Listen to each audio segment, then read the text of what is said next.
The views and opinions expressed on this podcast, including discussions on news, politics, and current events, are solely those of the host and guests and are based on personal thoughts, experiences, and opinions. Nothing stated should be considered factual unless independently verified by the listener. This podcast is for informational and entertainment purposes only and does not provide financial, legal, medical, political, or life advice. Any actions discussed are what we would do personally, not recommendations for others. Listeners are encouraged to do their own research and consult qualified professionals before making any decisions. Honestly, bro, shoot, this is like one of your questions, man. That's really the inspiration behind my name. Cause he was like one of the first or second guys that I seen in North Carolina that had a website at the time. When I first, got interested in barbering, you know what I'm saying, when I was young. And I'm scrolling down his website and I seen that he had like a tag up there. And the tag said Barber In Demand. I'm like, man.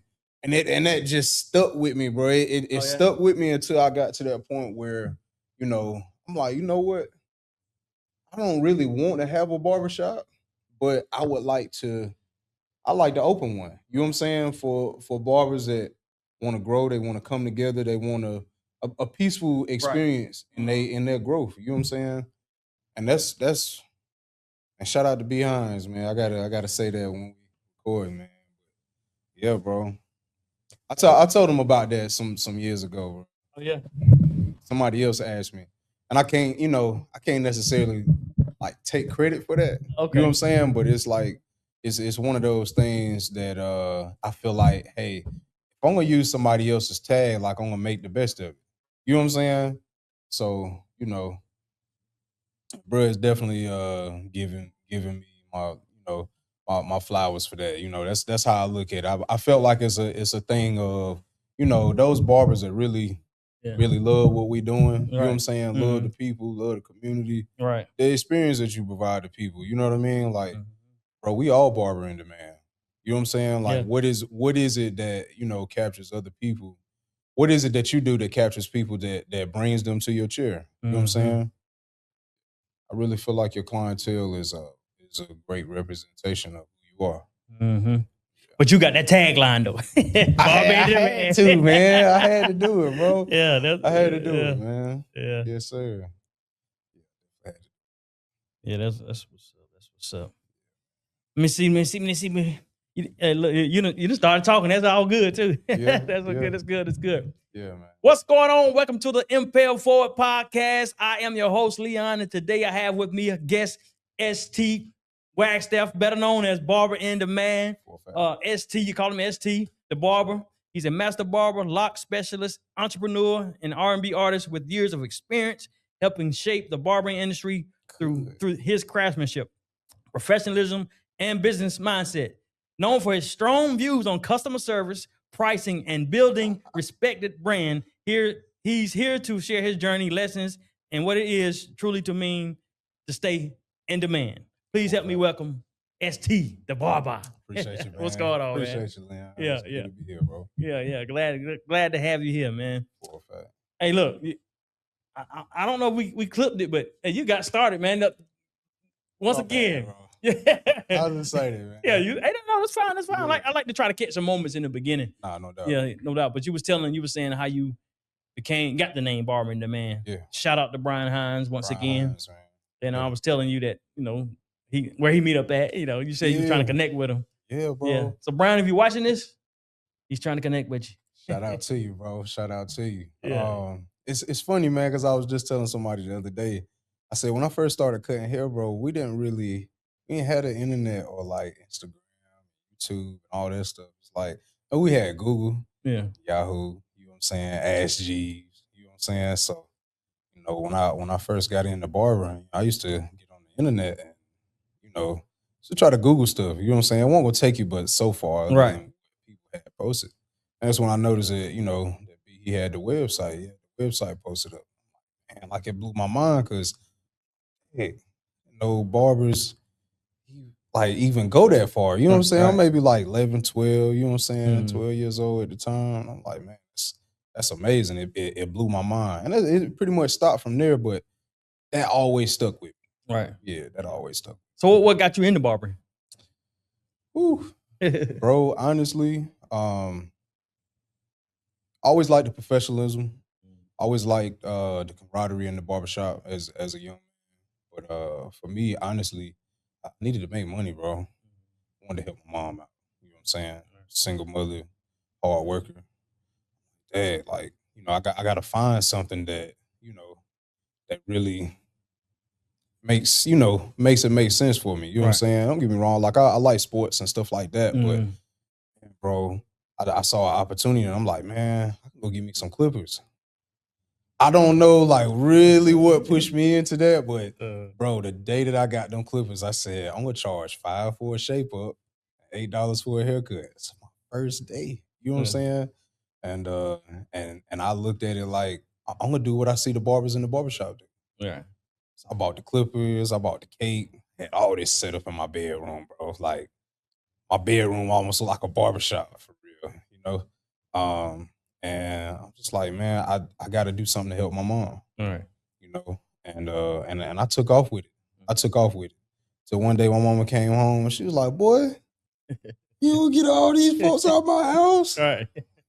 I'm busted. But it was like after the fact, being able to show my mom, I'm like, I'm not just cutting hair, but I'm saving some money. Like, I bought me some shoes, mom. I'm gonna take some of this money and I'm gonna invest it back in myself. It's like I always had that focus, and I always had the thought in my mind, even as a young man, of providing a experience, So, when the homies came over for football practice or we go out to a party, something like that, like, yo, come to my spot, get a shape up, get cleaned up, get a cut, taper, whatever.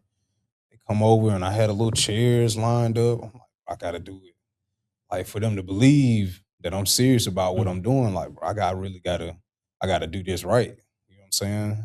And it went from there. And I had friends that would critique what I was doing, like, you gotta do it like this, or, like clean a little taper up a little bit more. And Right. I was never offended by that. You know what I'm Mhm. saying? Because I'm like, I'm really trying to be, I'm self-taught. You know what I'm saying? I'm self-taught. And bro, I would go to the barbershop every day. Every day that I could. If the bus was running, I'm gonna stop by that barbershop. I was in the barbershop so much you thought I worked there or something. You know what I mean? Yeah. So what barbershop you used to go Oh to? man. So man, shout out to Omar Day. Bro definitely had a lot of Oh, they used to barbershops. cut downtown? Not that. Not probably not that. Omar Day, Northern Durham. So Okay. like D&D Barbershop. I Okay. don't know Yeah. if you remember that. Yeah, I remember. Sanitary Barbershop. Like Northern Durham was like my side of town. Okay. Ken and Debo. They had the shop in Northern Durham. Shout out to them. Shoot. I got a little older high school. Used to stop by Flashlight, Platinum Cuts, Infinity Cuts. Anything that was like Yeah. Durham, Yeah. downtown Durham into Yeah. Northern Right. Durham, Right. like, Yeah. that's pretty much was my side of town. Yeah. Right there. So how old were you again when you first got started? Man, I started cutting hair in the 6th grade. 6th grade. Yeah. So that's when you now you. I ain't hear you mention nothing about messing up some heads first. Now, Oh man, you know what? I'm gonna tell you, bro. Hey. I'm gonna be honest with you, man. When I first started, bro, I used to take my time to make sure that I wasn't gonna mess nobody up. Cause it's like somebody trusting you, you already cutting at the crib, you young, you know what I'm saying? It's like no room for error. So I'd rather take 2 hours on a haircut and get it done in 20 minutes like the barbershop, and it's skimped up. You know what I'm saying? So, and I made my little mistakes here, but it was never really anything that was like, yo, man, like it's just horrible. You know what I mean? I might didn't blend a taper, Yeah. or maybe the line might not be as sharp or precise, but the thing was, I think that my homies respected the fact that I took it serious. I ain't play. Right. I ain't play. Yeah. So you saying you grew up in a single family household? Well, your dad wasn't around. Nah, dad wasn't there. Whew.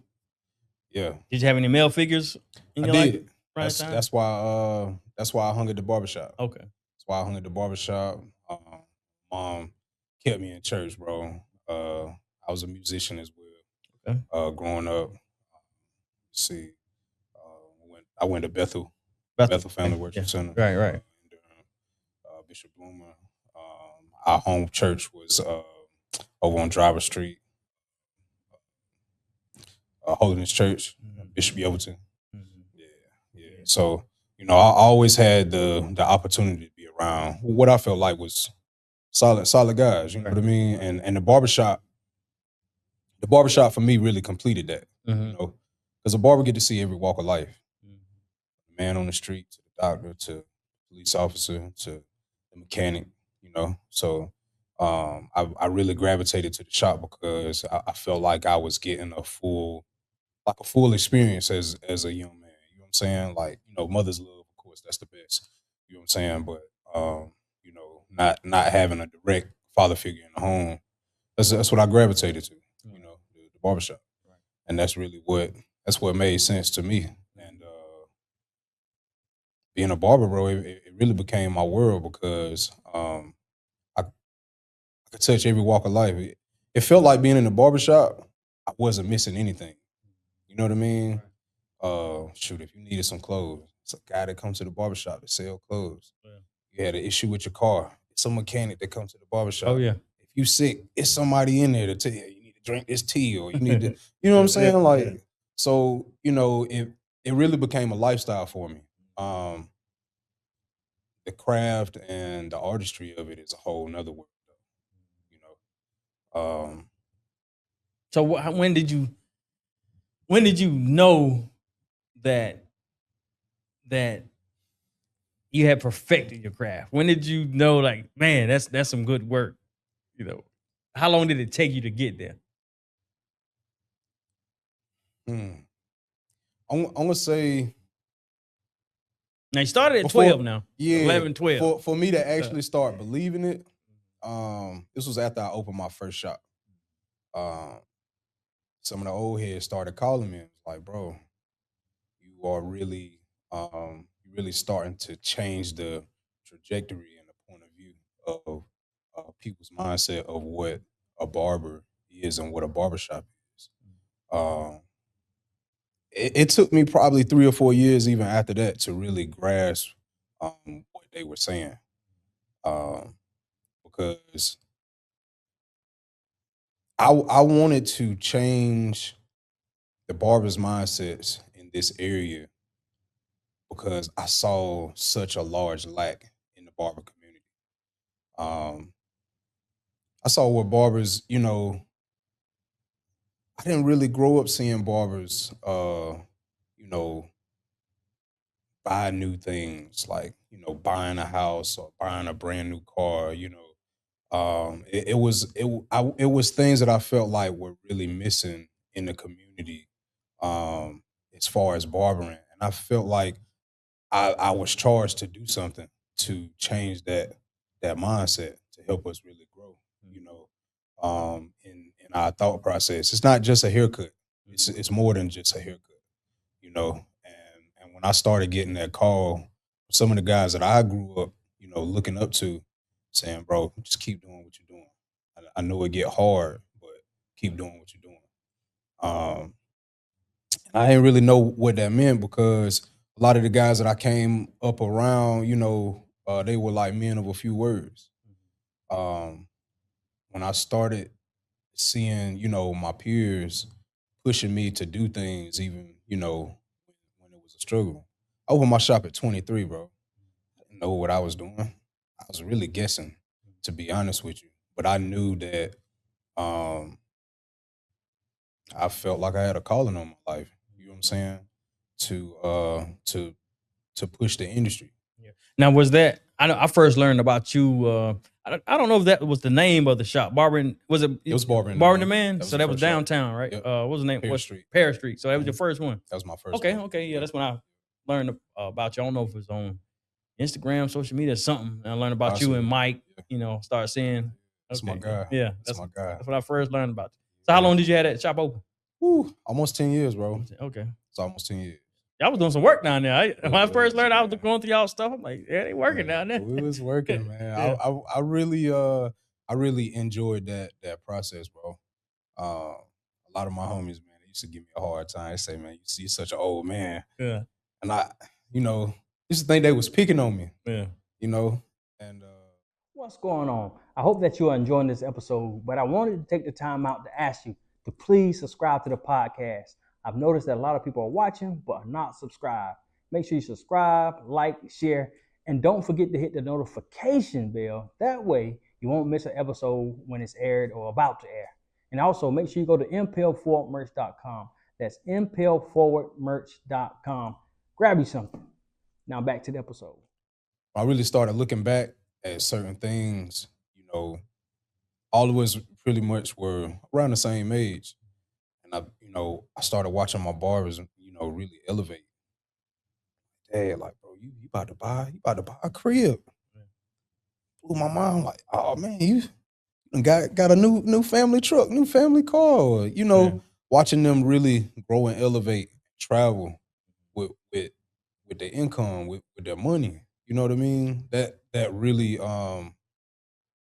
that's when I figured out. I said that's what they mean by being an old man, an old guy. I was a leader, bro, and I really didn't realize.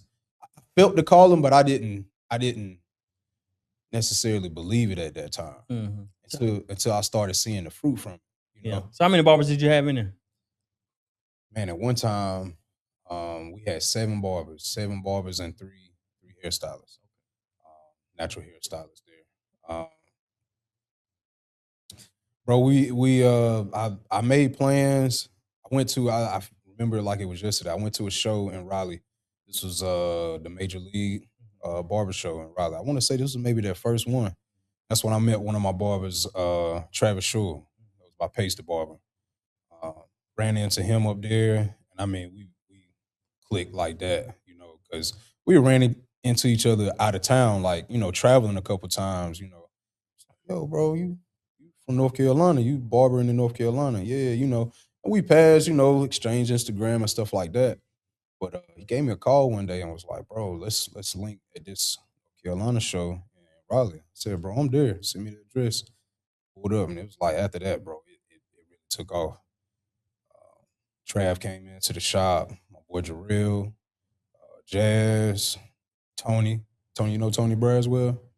That name sound familiar. He's a barber in downtown Durham. Okay. Has his own shops right there by the Durham Bulls Stadium. Okay. But yeah, man, I just told it. I was honest with everybody. I said I got a different vision. If you don't have anything to offer to the table, it's gonna be hard for you over here because I'm looking to challenge you to be the best that you can be, not what I want you to be. You know what I mean? And bro, we poured into that. Every opportunity that we could take to go to a barber show or competition or take an educational class or read a book. But we used to have classes on Tuesdays, and it would be, I would pick a person. It's your job this Tuesday to teach a class. We have to sit down and like really take notes and be graded on those things because, in order to change the mindset of the people, you got to change yourself. You got to grow. You got to find out like what's in you. That's dope. I remember seeing Mike before. I think he had left from he was at, and I hit him up because I always try to get a Hispanic guy in my shop, white guy. I wanted to mix culture. Diversity, man. But it's everything. I failed to do that. I haven't done it yet. Yeah. But now these days it seems like it's getting harder to find good help and good barbers these days. Yeah, man. Yeah. Bro, good barbers, they be hidden in like a little in a little corner, man. You gotta go looking for them, bro. I was definitely on my head hunting mission for a while, and not necessarily like the idea of stealing a barber. Yeah, right. But it's like, like, hey, this is what I'm offering, and this is not gonna be like what you're coming from, or I wouldn't even be calling you. Yeah. So it's like even Mike, when I seeing him over there with y'all looking at his work, I ain't hit him up or nothing until I seen he had left. I can't remember when it was or why he left or whatever. Yep. I noticed he was gone. I'm like, ain't gone from down there. I hit him up. Yeah, man. Mike has a shop in downtown Durham now. I saw he went to Cary somewhere and then came back down. So after we closed down the barbershop in Durham, we ended up moving out to Cary about 6 months later. Okay, you went out there too? Yeah. Okay, we were all there. And that was the thing, bro. That's like the sweet era. So we worked in the same building, Okay. almost 2 years. And I had a meeting with the guys one day, and I said, bro, it's time for us to grow more. And I told everybody, I said, go on and open your shop. I said, I taught you everything that I could teach you. I've learned everything that I feel like I can learn from you at this time and in this season. And that's what everybody's doing, man. Jazz is in Cary, Trav is in Cary, Mike's he's downtown. I'm right outside of downtown. And you know, I feel like a good leader will teach you how to lead as well, and not just be a follower. Right. You know, I didn't want to just have guys be stuck in my shop forever and become fossils.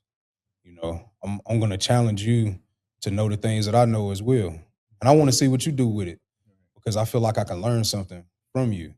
You know what I mean? Like iron sharpens iron. Even if you keep standing next to me long enough, right. You know what I'm saying, Yeah. and vice versa. Yeah. You know what I'm saying? Yeah. That's what we gonna do. So tell me this, like you saying, you do a lot of things. You do locks, facials. Yeah. I see you be shampooing beards. I got to. And I see, how old are you? 36. You 36. I'm 50. Yeah. Been cutting that 23 years. Yeah. Now, I would say the younger generation, y'all doing way lot more than what we was doing or taught or learned. For the most part, of course, you had some people back in the day, but for the most part, Yeah. older barbers wasn't doing all that. Yeah. When I see you doing all that, I be like, man.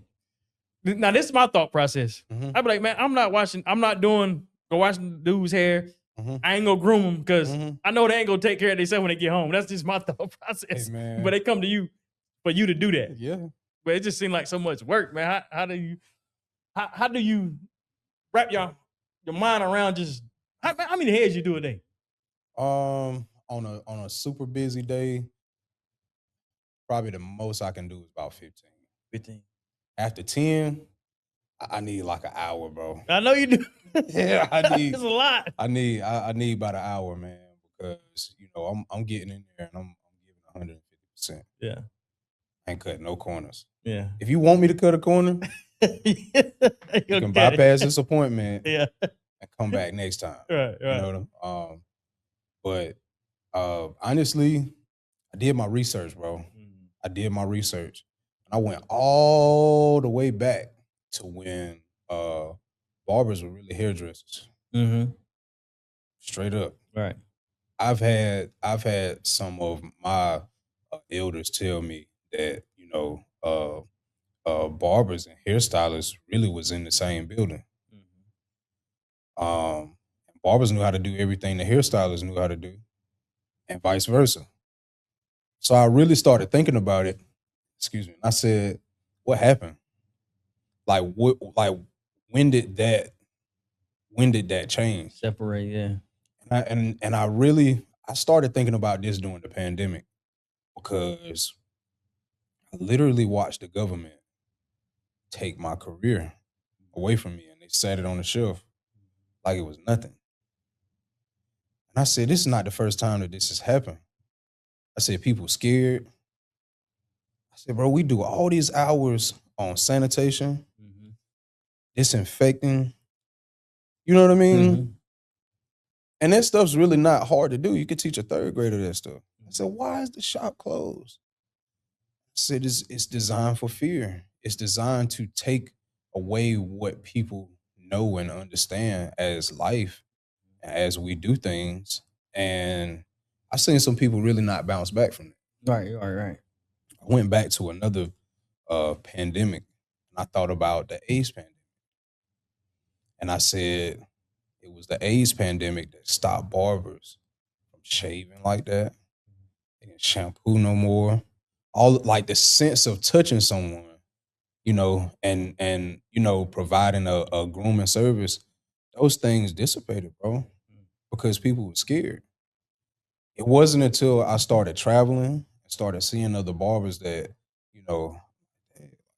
over there washing the wheels out that man's head. And after the cut, like it looks great. But bro, I'm like literally at that time I was just like you. Like I don't even know I'm doing good just having my, getting a haircut done in 20 to 30 minutes. Right. I don't know how I'm going to be able to convince someone that, hey, this is a service that I want to provide, and it's going to make the outcome of the haircut that I'm doing better. And it's going to help you out too. You know what I mean? If you're not someone that knows how to shampoo your hair or, clean your beard or, you know what I mean? Like keep your skin and your face clean, stuff like that, I can help with that. I really had to find a way to present that in a way to where men didn't feel like they're losing their masculinity. Because I had some old heads that used to come in the shop and they be like, only person wash my hair is my wife. Right. I said, well, that's fine. Tell your wife, wash her hair before you get down here. You know what I'm saying? And when you get here, we ain't gonna have to worry about that part. Right. Because it's the way that I'm doing it. Yeah. I had to put my back up against the wall because a lot of people were not really susceptible of that, because I was really the only one at that time. But I knew that I wanted to do something better.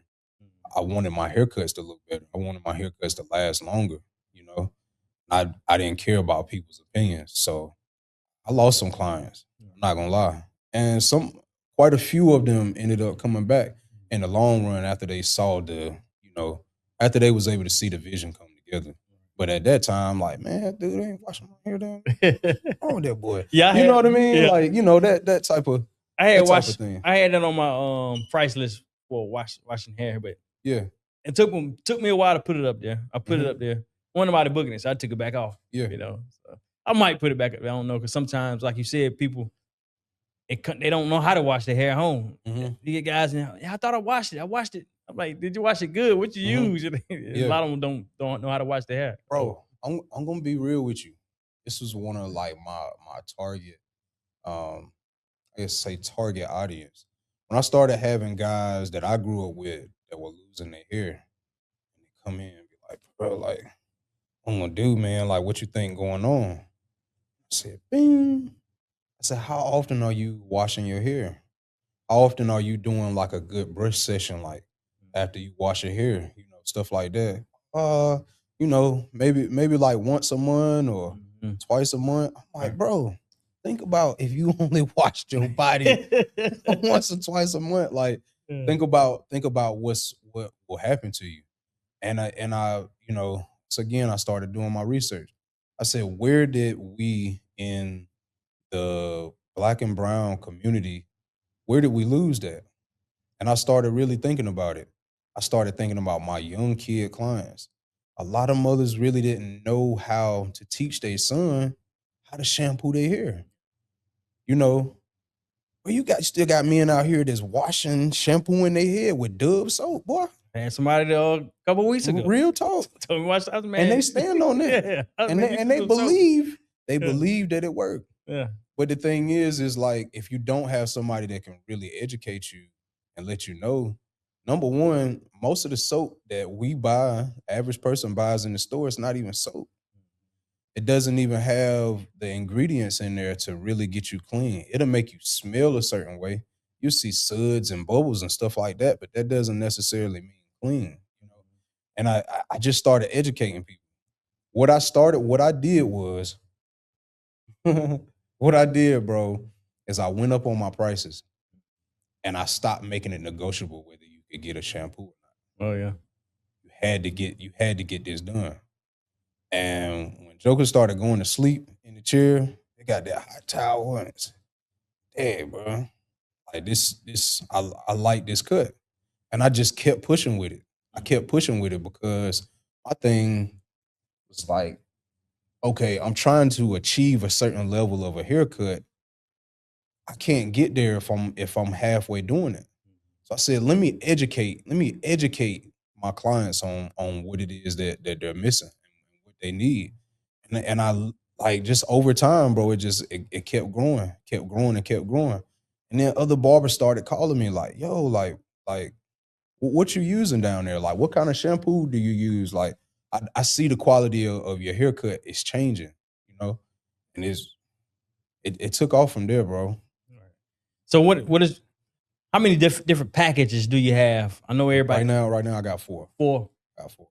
So you're right. So everybody don't pick the same package all No. the time. And you're not doing that full service all the time either. So I have a service that's called the baseline service. That doesn't come with a shampoo. But you are required to shampoo your hair at home and your beard and clean your face before you come.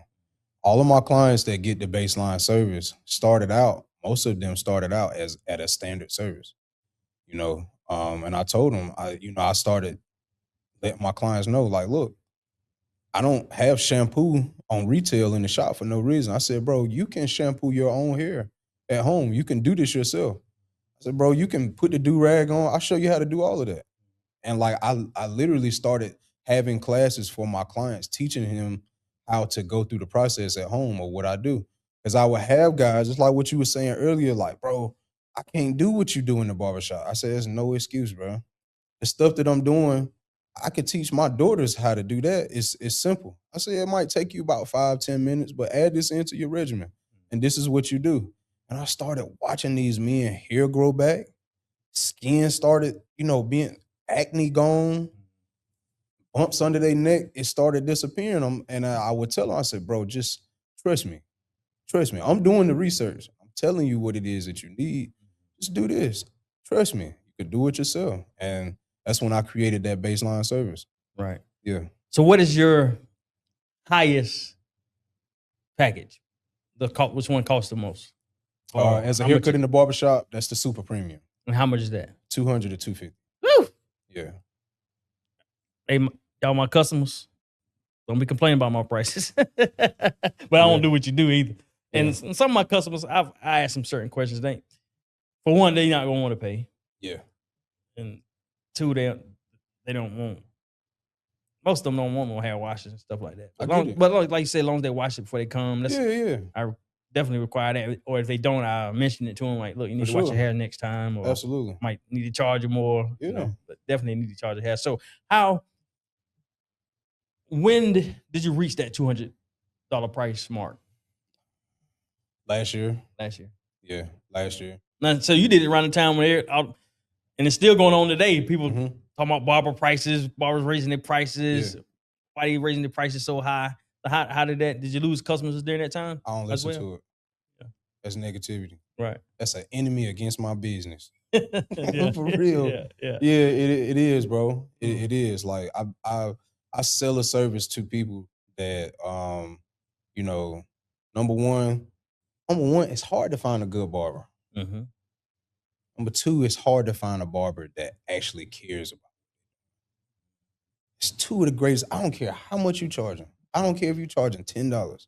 Them two things right there, it'll have you booked and busy the rest of your life. Right. Those two things right there. So when it comes down to price, I can explain it. I can break it down.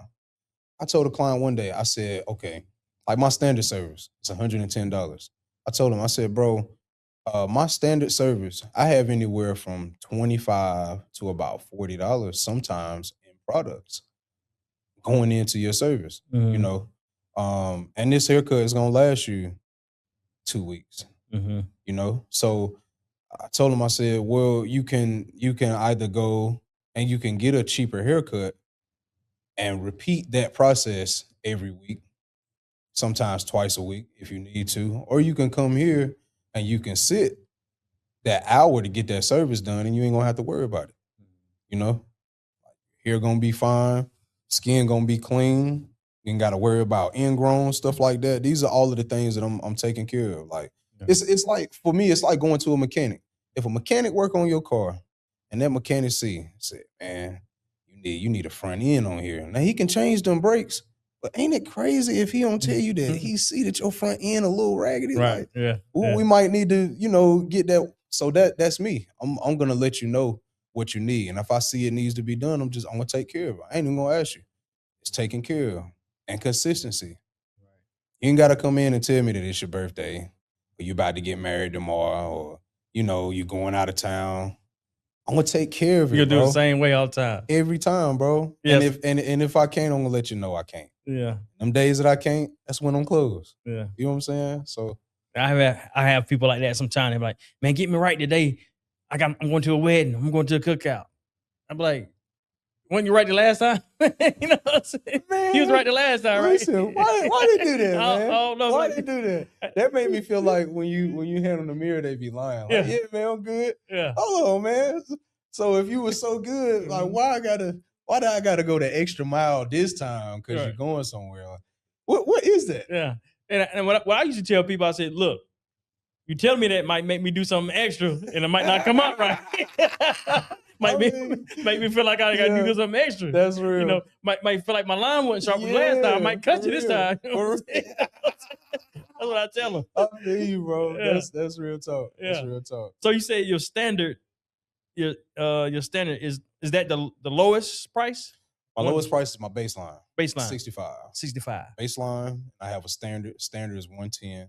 And then I have a premium. Premium is 130, 140, I believe. And super premium is 200 to 250. Depending on what you want. That super premium, that's really coming with the experience. You know, if you got a favorite drink, favorite movie, you know what I'm saying? Okay. Like, you know, Yeah. I'm providing a more of a comfortable experience for you at your time when you're in a chair. You know, soon I'll have where you can get you a nice fish plate, burger, something like that. Yeah, I seen you trying to collaborate with food trucks now. Working on it, bro. Okay. Working on it. So I'm doing getting all of the details together. So, you know, once I start having people come in, I don't have to backtrack and, you know, because when you get into that, man, you got to make sure that, you know, your permits are right. You got to make sure your property's together, and, you know, health wise, you got everything lined up. So, Right. you know, I really slow walk into new things. I rather walk slow and precise than get there fast, and then now I got to go back. Start over again. You know what I mean? Like I try to make sure that my process be on point. You know? Yeah. And so, with the place you're at now, you recently just relocated, right? Yes. Okay. So how's 2631 East Gear Street. East Gear Street? Okay. How's that process now? So you working now? You putting it together now? It's great, man. It's Yeah. great. You know, right now I'm the only barber there. I've visited the idea of, you know, maybe adding another barber. I don't know where I am on that right now, Right. but you know, it's really a conglomerate space. So bro, we turning it into. We have a nice bar on the inside, studio, um, private chef, full commissary kitchen, and a nice location on the outside where we have food, you know, music, vibes, you know, just like almost like a club for real. Okay. You know, Okay. like an event center in a sense. Right. Yeah. The space that I have, it was built in 1960, originally as a studio. Oh. So the acoustics on the inside Oh yeah. amazing, bro. Wow. Yeah. Okay. It's a good feeling in there, bro. And that's why I don't you know, in starting a new business or location, I don't rush to get things done so quickly. Right. You know what I mean? Because I like to really take my time and really put my love and my heart into that location. So, you know, even though everything is not the way that I want it to be or where I see the future of the space going to, people walk in like love. And that's really what I want people to feel when they come. You know, bro, I had some clients, man. Yeah, I'm gonna bringing a blanket and a pillow to the shop because you know it just it's good energy in there. Right. You know, and that's really what I missed for quite a few years in the barbershop experience, where people come in the shop and they feel welcome. They feel like they're supposed to be there. You know, almost like home. You know. Bro, I get new clients that come in, bro, 15 minutes into the cut, they sleep. Right. And bro, you don't even know me and you in here sleeping. Right. You all right? Like, you know, but you can't deny a feeling. You know, when somebody gets comfortable enough to go to sleep in your chair, that's saying a lot, bro. That's saying a lot, you know, because, you know, the average man really don't even be going to the doctor like they supposed to. So it's like, you know, when you come into my barbershop, from the neck up, you at the doctor as far as I'm concerned. So, you know, I take that as an honor, bro. I really do. I take it as an honor. And And everything that I'm creating my new space to be, it's just gonna bring back what I feel like we used to have in the barbershop when I was young. It's nothing, bro, for me to pull up to the barbershop and you see smoke coming out the back of the shop because somebody got a big smoker back there, or it might be a DJ or some nice music playing, got clothes in the barbershop. I mean, just different things. Like I've seen different shops offer different things, and I really watched how shop owners made their money. They didn't just make their money off the chairs, bro. Right. There's other things in there, vending machines. You might got towels, colognes, oil, shoes, stuff like that. Like when you came to the shop, bro, it was yeah, everything is there. Everything is there. Yeah. Everything is there. You need a refrigerator. It's somebody in that barbershop know a man that sell refrigerators, bro. And that's really what I want to bring it back to. That's what I charge for. Yeah. When I have clients that come in, sometimes, man, I have new people and they be like, ST, I'm gonna have a transparent moment with you. Like, man, how transparent is this moment about to be? Like, do I need to extend your appointment transparent, or you just got something quick that you want to tell me? But sometimes, like, in that suite experience, there's a difference between the barber suite, private barbering compared to barbershop. We talk and I'm just like, man, I need a break just to process everything that you just said, because that's a lot, and people that really trust in you as a barber, which is why I take my job so serious. Like, people will talk to you about things they don't even talk to their wife about, bro. Oh yeah, definitely. They don't talk to their kids about. Mama don't know nothing about it. You're the only one, and they're entrusting this story, and they're entrusting their privacy and things that they're trusting you basically with their life, bro. I tell them, like, it's all right to pray. It's all right to cry. You know what I'm saying? It's all right to do therapy. It's okay to take a break, bro. Sit down somewhere. You know what I'm saying? You check engine light on. Right. You've been to the hospital 3 times in the last 2 months, bro. You don't think, you know what I mean? Like, I feel like it's my job to connect that positive and negative and give fire to a situation to bring that light bulb on, bro. Right. Because a lot of people are not doing that. Like, we living in a different time now. The barbershop that I grew up in the 90s, man, that might not even be real. Right. For real. What you mean might not be real? Because the world was different, bro. Yeah, it definitely was. It was different. I be thinking about things that I experienced as a young man, and bro, like, none of that's happening for kids now. So it's like, even with my young kid clients, like, bro, I listen to them. I got clients that they'll drop their kid off at the barbershop and be like, you need to talk to him. I need to talk to him. Family want to have an intervention. He ain't acting right. He ain't doing what he's supposed to in school. Blah, blah, blah. Or he ain't taking basketball serious no more. You need to talk to him. Man, it's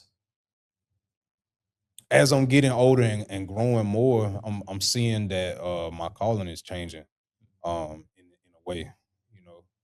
I was telling somebody earlier today that, I have clients that are twice my age, bro, that ask me for advice. Sometimes I get nervous because I'm like, man, like, I like to ask you for advice. Now it's my turn. Right. So that's one of those things that lets me know that, I got more to do. So that's why I don't stop.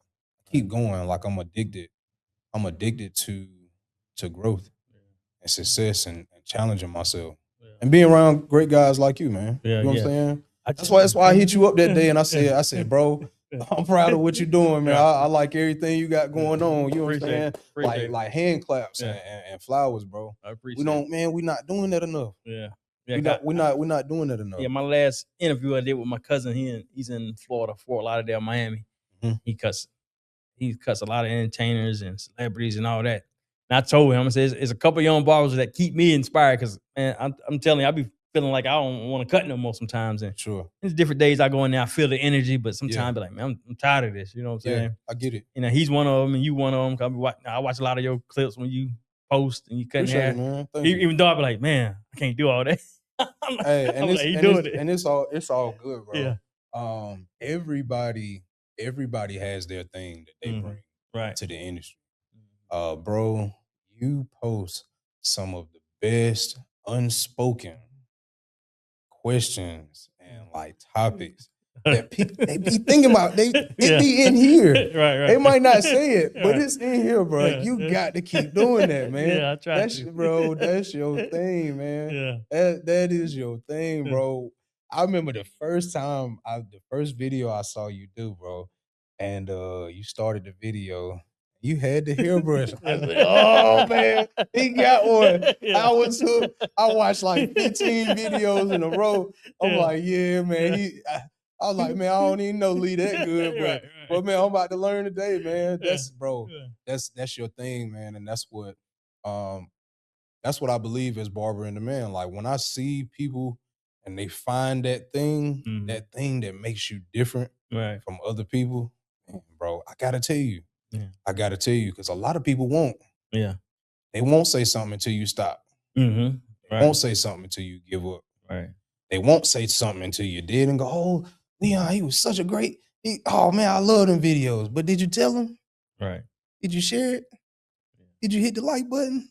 You know what I mean? Yeah. So, you got to have those, you have to have those people in the industry and around you that they'll shed that light on you. You know what I'm saying? So you keep going. So I'm honored, bro, that you hit me up and gave me the opportunity to be here, man. No doubt, yeah. Nice lights and stuff. Yeah. In the studio, Yeah, I've been watching you for a minute, man. It's been a couple years now. I said, Thank you, hit them up, man. See if we want to come on the show. Yeah. Yeah, As a matter of man. fact, it's a barber show August 9th in Charlotte. Mhm. I said, I'm gonna go. I think I'm planning on going. You know, Okay. 'cause a lot of time that inspired me also. It's on the 9th? It's on the 9th. It's on the Sunday. Yeah, in Charlotte. August. Yeah. I think I got time. Yeah. I think I'm gonna head down there. Send it to me, I'll man. send it to you. I'll meet you down there. Okay. Last one I went to was in South Carolina. That was about a year and a half ago. Yeah. Yeah. Man, Yeah. I love going to shows. Tell you a secret, bro. If you want some diversity in your business, go to shows. Yeah. Oh yeah. Go to shows. Yeah. Keep going. Yeah. Because you keep going, it's gonna be something gonna stick to you. Mm-hmm. It is, bro. And somebody gonna come. They gonna like, Yeah. yo, man, you got a chair in your shop. It's gonna surprise you. Right. Telling you, same thing happened to me, bro. It's there's a difference between being in the barbershop and being in the industry. Mm-hmm. You know, and when you start exposing yourself to the industry, it's gonna be little things that you start doing that will attract those other cultures, and you'll see it is actually no difference. Mm-hmm. Whether it's Spanish, Dominican, African, Chinese, Asian, you know, it's all the same. It's all the same across the board. It's just that different backgrounds pull their pieces from it, you know. And when you start exposing yourself to that, bro, just watch, man. Just start going, bro. I promise you, man. Yeah. And that's how I keep my motivation, bro. Yeah, me too. Yeah, I'm gonna be real with you. Yeah, man. It was plenty of days downtown Durham. I'm like, bro, I'm sick of this. I'm tired. I'm young. Like, you know what I'm saying? Like, I shouldn't have to go through all of this. It shouldn't be this hard. Right. That's why I talk so crazy on the internet sometimes, bro, because really just be wanting to wake people up. But it's like, you know, it's so strange how this works, man. I see Charleston White do this a lot. I know you know. Yeah, I know what you're talking about. Charleston White started out with a positive message, with a bow tie and a suit on. I saw that. Yeah, and talk about that. Yeah. Nobody heard what that man said when he was speaking positive. When he was out there in the community feeding children and starting programs in the neighborhoods to help men, women, and children, bro. Nobody was hearing that. Nobody was sharing that. When he started talking crazy and saying the stuff that people really tune in on, he got smart, bro. And he would draw people in with the negative message. And then once he got them close enough, turn the light on them. When you turn the light on, it's like flies in the middle of the night. When you turn that light on, they're going to go straight to the light. You got to have something that's going to pull them in. Right. He said, now let me drop some gems on you. And I feel like because people can't put that phone down, bro. Right, yeah. So I'll throw something out there just to get people to get drawn in. And I'll drop something on you that need to be heard or something that need to be said. Even the algorithm, bro. Bro, sometimes I will post something. Be something dope barber video. Nobody see it. But let me say something crazy. Yep. Something that I posted 2 weeks ago, all of a sudden, 30 likes. Why did that? It's funny you say that because I'll be joking around sometimes because with me trying to grow this podcast, Mm-hmm. and a lot of people, I ain't gonna say a lot of people, a few people ask me, they say, you watch the Joe Budden podcast? I said I've seen a little bit over here and there. I remember watching it when it first started, when they was on the couch in the crib somewhere. Yeah. I said, let me go and watch it. I started watching a little bit. To this day, I still watch it to see what people like about it. Mhm. Now, not to knock Joe Budden or nothing. Yeah. I'm like, what are they talking about? Yeah. Like, what are they talking about? For sure. So I still watch it. I watch a lot of podcasts just to get different ideas. Mm-hmm. And I'm still trying to figure out why people like it.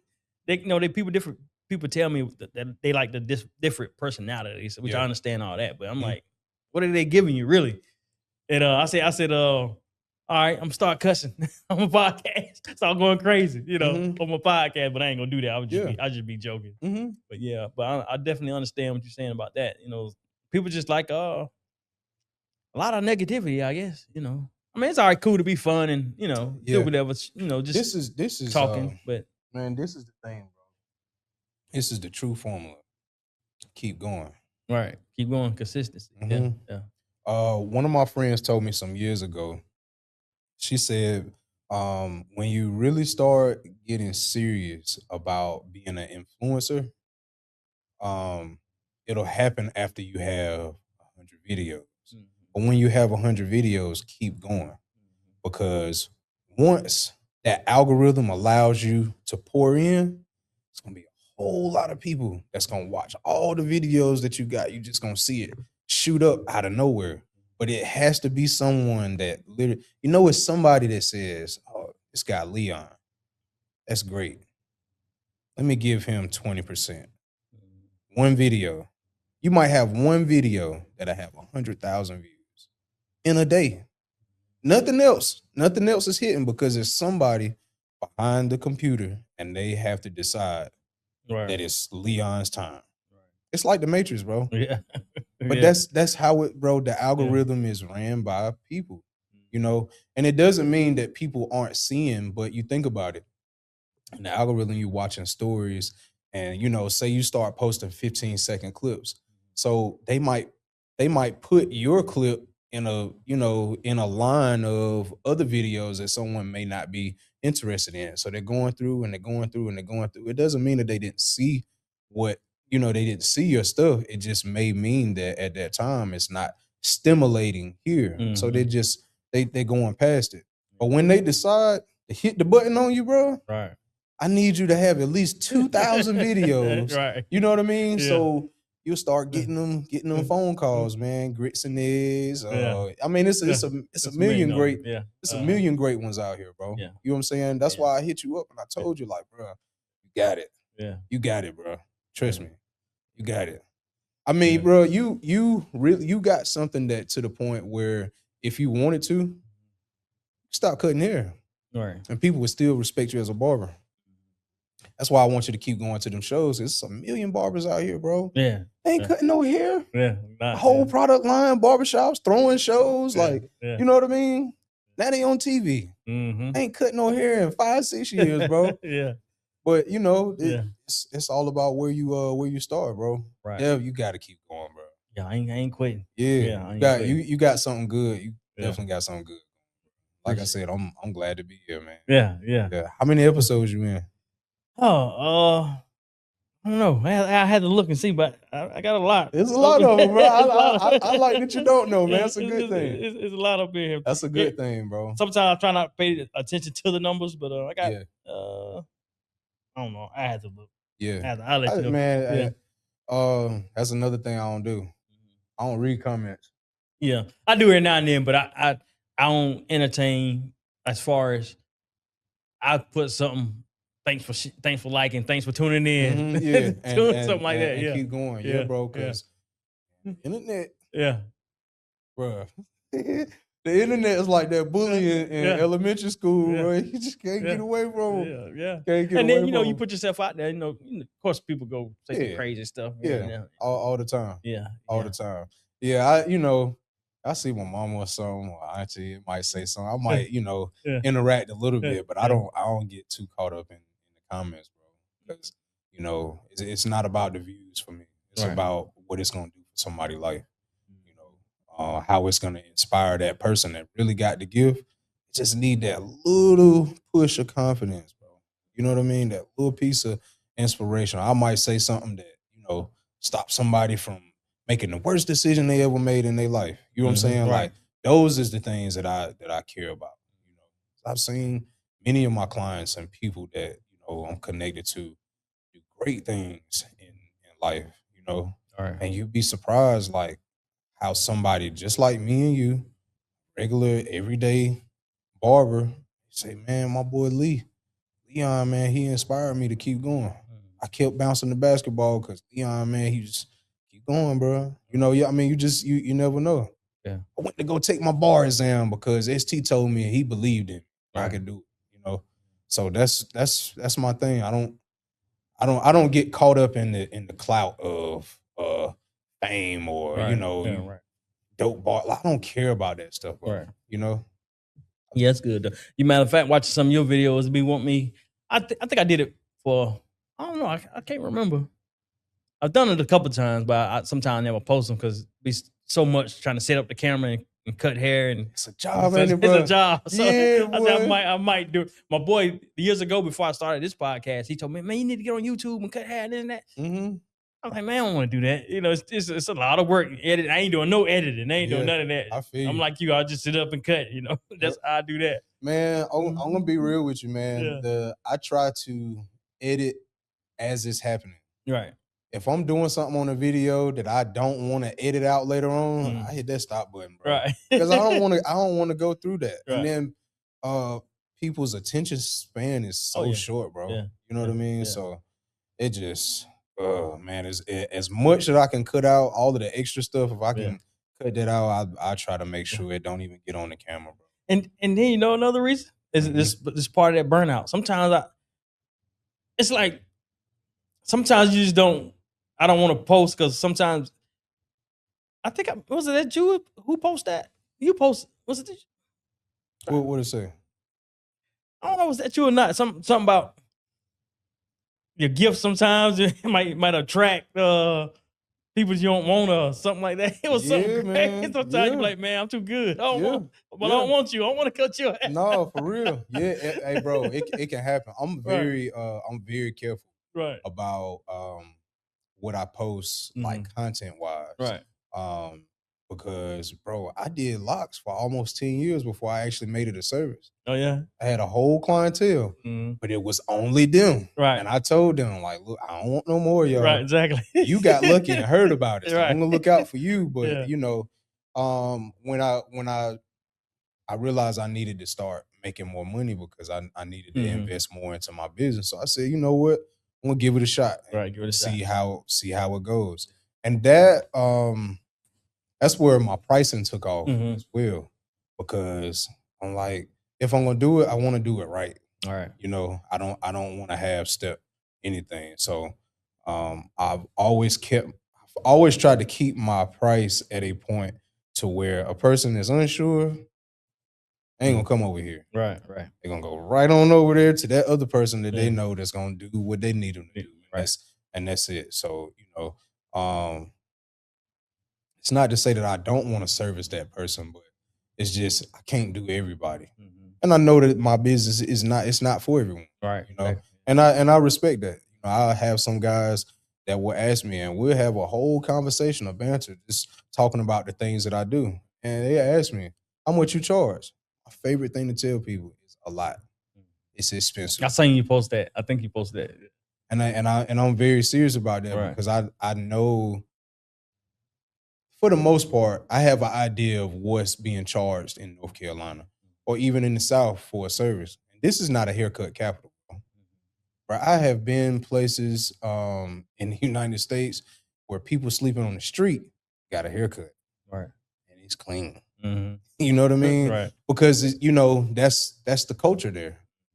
It's the culture. Yeah, people have seen my videos that I interact with. I don't tell everybody I'm a barber, so then they find out through my videos and me talking about barber. They be like, "You a barber?" I'm like, yeah, I know that. And so they ask me. I give them my website. They see the prices. They don't say nothing else. They don't want to come. It be like that, man. Like that, and it's okay. Yeah, it's they okay. didn't forget. Yeah. I don't mind I don't mind having a conversation with someone that even in the beginning of the conversation, I know that they're not going to become a client. Right. But they don't forget. Mm-hmm. I've had clients. I've had people send me clients that they're not my client, but they know the service that I provide, and they are connected to someone that's looking for that particular service. Mm-hmm. So it never hurts to put it out there. Right. You know what I mean? Yeah, right.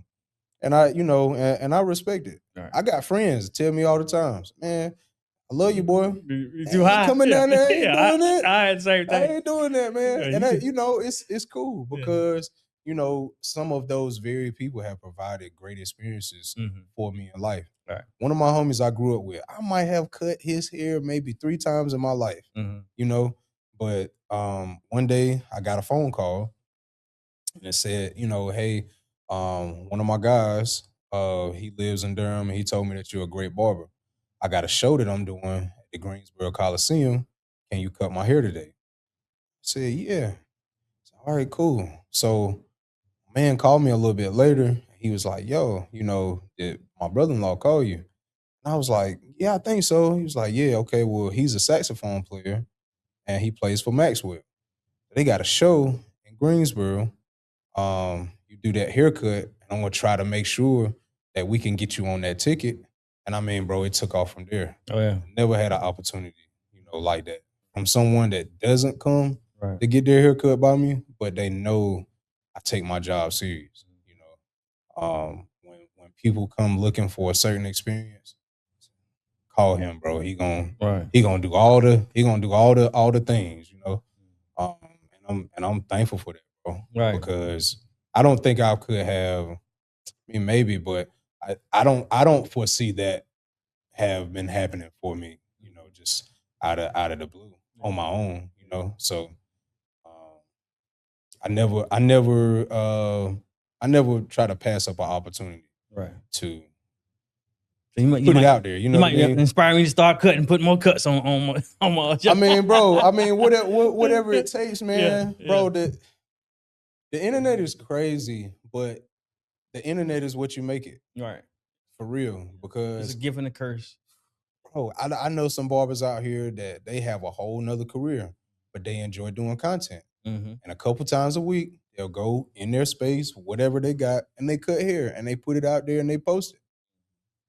And that's it. They do haircuts 1 or 2 days out the week. They post those videos online. They save certain clips and put it in the story. And you think that they're in the shop every single day cutting hair. And they are not. Right. They're not. Like, bro might sell cars for a living, but he's really good at cutting hair. Right. You know what I mean?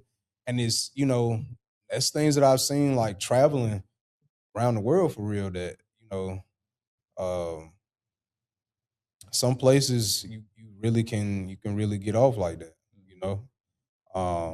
Like Georgia, bro. Oh yeah. Georgia, one of them places, man. Oh yeah, most definitely. Man, one of my homies told me, he said, boy, you need to come down here to Georgia. The bank giving away money like it's free. Right. Like, what you talking about? I said, you got a business, man. They'll give you some money, man, to throw a business open. You know, and I'm just, man, that's crazy. If I didn't have going on what I, you know, hear what I got going on, I would have been gone. Right. But, you know, I stay here because I love this place. And I feel like somebody got to do it. Somebody got to be the one. Yeah. So let's tap into your music, man. You're like you said, you're an artist. Got music going on. You said you played. What did you play growing up? Keyboard, drums? My first taught lessons, trombone. That was my first instrument. I always played drums, but when I got in school, told my mom, I said, I want to learn how to play an instrument. I want to learn how to read music. You know, that's what I decided on. Okay. Because I you know, like I said, I grew up in church, and shoot, bro. Mount Calvary, bro. They used to get down. Right. I'm talking about. I seen literally some of the best musicians That I ever is seen in my life. that Roxborough Road, Mount Calvary? That's Driver Street. Driver Street. Yeah, Driver Street. Okay. I think they call it Victorious Praise now. Yeah. Victory. What? Nah, Victory. Victoria's Praise is over there on Alexander somewhere. Yeah, not Victorious Praise. Victory. I think it's Victory. Churches be having them names. Yeah. But yeah, bro, I literally have seen some of the best musicians in my life come through churches, bro. And so man, our church had a horn section, bro. You know, and when I started school, brought us in the band room, and like, you can look at these instruments and see what grabs your eye. And I saw that trombone. Yeah. I gotta give me a little piece of that, So I played trombone from middle school all the way up through high school. Okay. Yeah. And in high school, I ended up picking up drums in the marching band and jazz band, stuff like that. So it was a dope crossover as far as music being musically inclined. But one thing I did not do, bro, I didn't sing in the church choir. A lot of people think that I didn't do talent shows. I didn't do none of that stuff. So where the singing come in at then? I don't know, bro. It's just I knew I've been able to sing since I was young. I grew up in the 90s. We had the best. Oh yeah, we had the best music to sing, bro. 80s, mid 80s, yeah, 90s, 80s, 90s, bro. Yeah, Them was definitely the years, bro. I can't really tell you like what was my first experience in knowing I really had the ability to sing, but man, for some of the ones that did hear me sing, most of the times females. yeah. They let me know. Yeah. I don't know, man. It's kind of funny because it's like barbering kind of jumped in front of the music, but music was always circulating around me. One of my good friends, Queston Clay, you've done a podcast with him, a guy called Quest, before. We were talking one day, and at this time, maybe a couple years before he started working at the film company where he was at, I was doing a little recording and stuff like that. I had friends, I had studios and all that. I do music from time to time. And one day, bro called me and said, bro, I'm thinking about pursuing my own business and stuff like that. And man, a couple weeks later, he called me. He was like, bro, I'm quitting that job. I'm like, what? Yeah, bro, I'm gonna start doing my thing full time. I said, bro, if you do that, I said, I'm gonna pursue this music for real. Because, I went to Central. A lot of my friends that, I went to school with, marched with, I mean, they're doing amazing things. One of my homies has produced albums with J. Cole, The Baby. I got homies that have produced music for Young Jeezy, various artists. I mean, different singers, some of everybody. It's like, a lot of my friends that do music, bro, they've taken off. So it's like now at this time, because I've always kept that network, it really, really kind of makes it easy for me to put music out and do shows. One of my friends just did a music arrangement for me for a show I got coming up soon. So I mean, it's been fun. Barbering has always been my thing of showing my art visually, but music is one of those things where I get to express myself through the sound of my voice and expressing my emotions and things that I see in life, and really just giving people the opportunity to have something smooth to listen to. Right. Because we don't have a lot of that anymore. I think at some point we might get back to that style of like R&B, but I mean, bro, like, yeah, they say R&B is dead.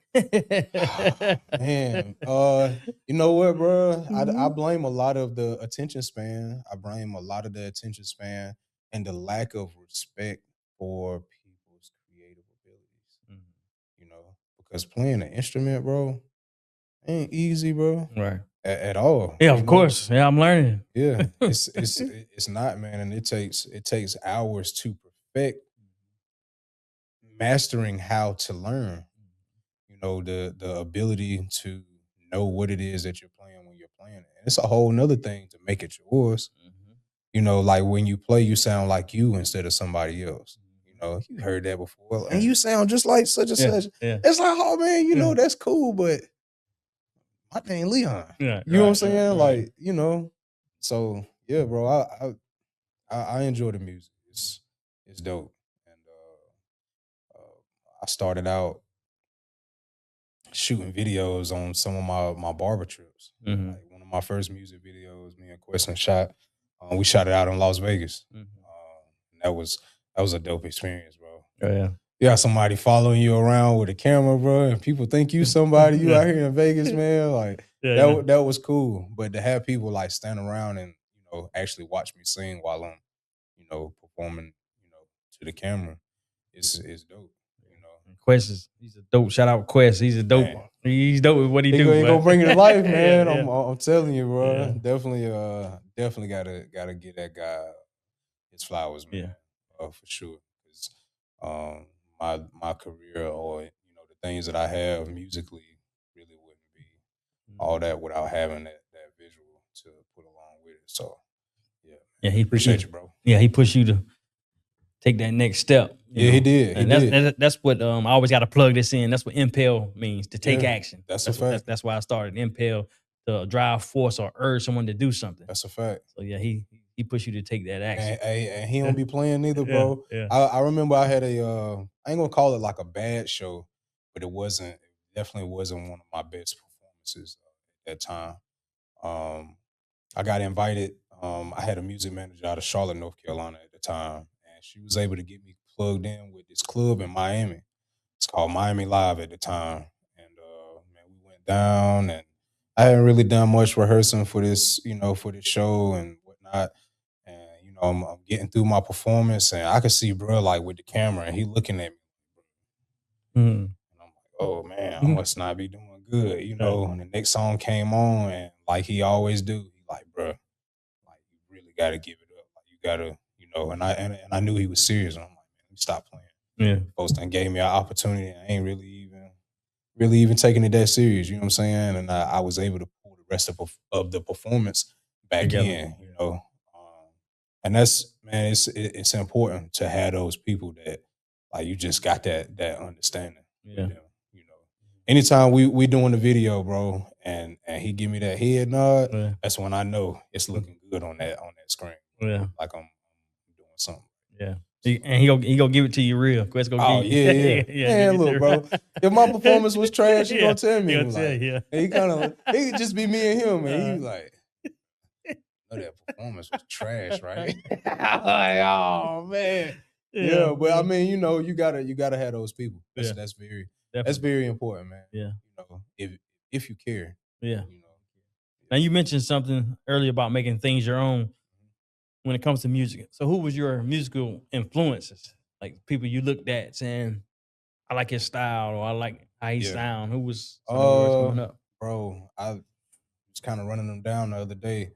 I had to say Jodeci, Case, Drew Hill, right, Jagged Edge. Oh yeah, you know, Joe.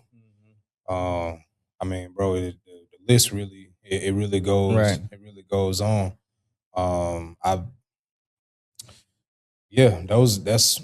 That's a good. I think I gave you 4 or 5. Yeah, that's good. That's a good list. Yeah, that's a good list. Man, I really miss seeing how different creative people came together to give a presentation, you know, to us, something that we needed, you know. Music, when I was younger, literally felt like it healed you when you listen to it. It did something for you, like, you know, it solidified a moment or a thought that you had. I remember when I was young, bro, like, you know, mom just come pick me up from school, throw the radio on, say nothing the whole time because it's like the music that came on, like it made sense. So you resonated, with the things that was being said, Right. Or like I think about, artists, I ain't gonna say old, but some people say old, but I'm not gonna say old because it's still relevant. Like Marvin Gaye, Al Green, Right. Johnny Taylor, you know what I'm saying? Like these guys, man, they wrote music that, it's not just a song, it's life. You know what I mean? And people connect with that. It blows my mind, bro, when some people call me and they be like, yo, like your song came on while I was riding home today. You know what I'm saying? Right. And I appreciate you writing that.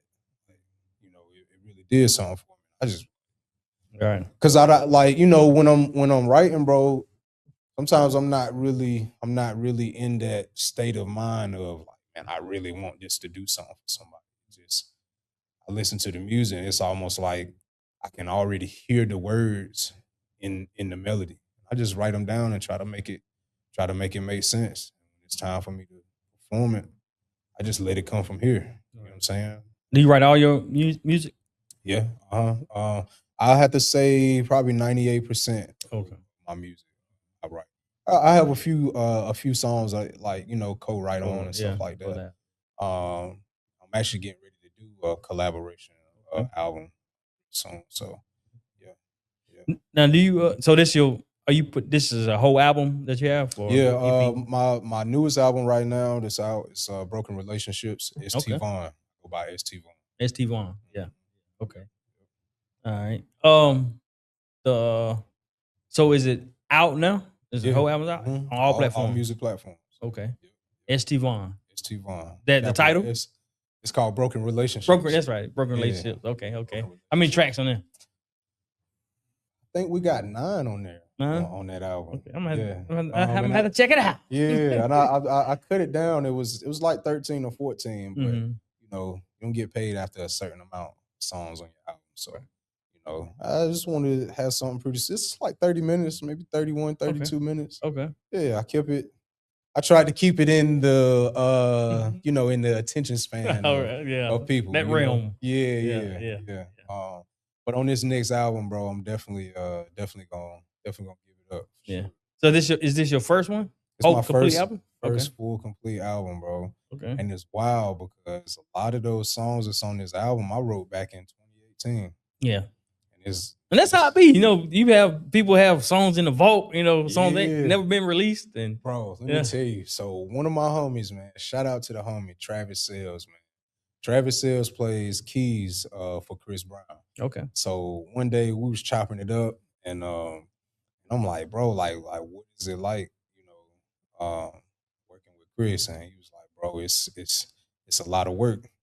And he was telling me, he was like, bro, I literally got over 1,000 songs on just this file right here of just instrumentals that I created. Why you gotta have so much? And he was like, bro, man, Chris, bro, he's different. Chris is different. He's different, bro. Yes, sir. I watched a podcast. T-Pain was talking about being in the studio with Chris, and T-Pain said, bro, Chris brought me in there, and I know he made me listen to over 300 songs. Right. Ain't none of them songs ever been put out. Yeah. And he had more to, you know what I'm saying? Yeah. Like, when you really get into it, Yeah. it's a lifestyle. It ain't just you trying to put this music out just to make money and stuff like that, blah, blah, blah. I mean, eventually at some point, Right. you need to get something from it. But Mhm. when it's a lifestyle, you don't think about it. Yeah, It's like the same with cutting hair for me. Yeah, just like this last album he put out. Some people were saying, "Man, you got too many songs on this album." Yeah, for but sure. I forgot how many he's on there, but he puts out some music. Bro, when you get to a certain point in your career and you're verified, hell man, you can do whatever Yeah, you you do want what to. you want bro. to, You right, put 50 right. songs out Yeah. if you want to. Yeah. If you're willing to pay for all of that, Mm-hmm. because it's when you go to post your music, after a certain amount, they start double and triple charging you Right. for for the amount of volume that you're putting into this one to this one conglomerate. And sometimes it might take them anywhere from 2 to 3 weeks to process everything on all of the platforms. So I couldn't imagine whoever his management is and hitting click on all them videos and making sure that the stuff gets out. It's like even to the point where they got a tab on there that says which songs off of this piece would you like to be added to Instagram or TikTok or YouTube. Where people, when they post their stories, they can type your name in and certain songs off of your your EP or your album. It's what people will be able to use. That's the stuff that really get you that momentum. Do you understand the streaming aspect part of it? All that you understand? The numbers? For the most part, it's very little. Yeah, it's very little, but it helps stimulate your work through the algorithm. Right. But what can you tell me about it? I don't understand it, but I was just thinking the other day, like, is it still worth it to make music? As far as I hear a lot of people say they don't make a lot of money because of the streaming and all that. It's worth it, especially if you got other things going on. Mm-hmm. Right? Because you never know what's gonna be that thing that pulls someone into what you got going on. Yeah. It's just like it's a lot of people, I'm sure, that watch your stuff all the time, multiple times a week. They don't know you cutting no hair, right? Unless you say something, right? Yeah. Some of those people just come from the podcast, and somebody might see that you posted a barber clip and clicked on that, and it's like, oh, he got a link for a podcast. Oh, he got a link for this, and you know what I'm saying. Okay, so it's important. You just got to be willing to keep it going. Right. So anything that I do at this point, it has to feel right, bro. Yeah. It has to feel comfortable for me and fit my lifestyle. Right. So I can do it every day and not think about it. Yeah. The other day I was riding. I don't know if I made a post about this. Sometimes they say like you established barber. That's your career. Yeah. Sometimes you have people that say focus on one thing, then start another. Because they say you just spread yourself too thin, ain't nothing gonna get done over here. And I don't know if I made that post or not. Probably when I'm riding, I'm thinking a lot. And I thought about people can, if you don't have anything going on, it's still okay to try different things at one time. And then even though if you have like just one, like your barber career, you already had that locked in. Yeah. Shoot, whatever else, you do what you do. Yeah. What make you feel good. Do what you want to do. Yeah. Do what you want to do. Yeah. Bro, my first musical experience was at my first show I ever did was at BU Cafe, downtown Durham. And it had like an open mic joint. Earlier that week, I did a barber showcase there up on the stage. I was cutting hair. My man David that owns BU Cafe walked up to me in the middle of me cutting hair, and he was like, "Hey man, somebody told me that you can sing. You sing real good. Right. I want you to bring you and your band down here on, I think it was a Sunday night." I'm like, "Ooh, bro, done put me on the spot." He told me, he said, "And it better be good." Right. You know what I'm saying? So I mean, Yeah. I ain't gonna say no. Right. You know what I'm saying? Yeah. Like, Tap bro, in. yeah, man. And bro, we smashed that show. Bro. It was that was dope. It's I think it's always been funny, bro, because I feel like God always gives me like a glimpse into like the future with certain experiences that I have. After that, bro, I didn't really do much after that for a long while. Especially after they ended up closing BU down, like we didn't really have a lot of spots, open mic spots where you can just pop up and perform at, and this and that. It's really starting to become a thing again, now in the Durham area. But looking back on that experience now, I'm thankful that I did it because it makes what I do now make sense. And I don't know, bro. It's really, it feels like everything that I do is centered around one thing, and that's me being a barber. So it's not hard for me to do anymore like what it used to be. Right. If you're gonna do multiple things, make sure that you have a home base. Yeah, that's what I would say, and a tribe that holds that together. I literally got to a point in my career that I said, I'm gonna start checking the people in my circle. And if you're not bringing something to my life that makes sense within the circle that I have, what we doing, bro? Yeah. I love you, Yeah. but like I'm on a mission, and I really want to get there. You know what the end is gonna be, I'm unsure, but whatever it's gonna be, I want to make sure that I get there. You know, so along the way, gotta have them people to keep you going. And like Quest is one of those guys. It's a number of other people that I work with consistently, but it's like I never run into a situation where I don't have someone that knows exactly who I need to talk to, how I need to make it work, and who can get it done for me. Right.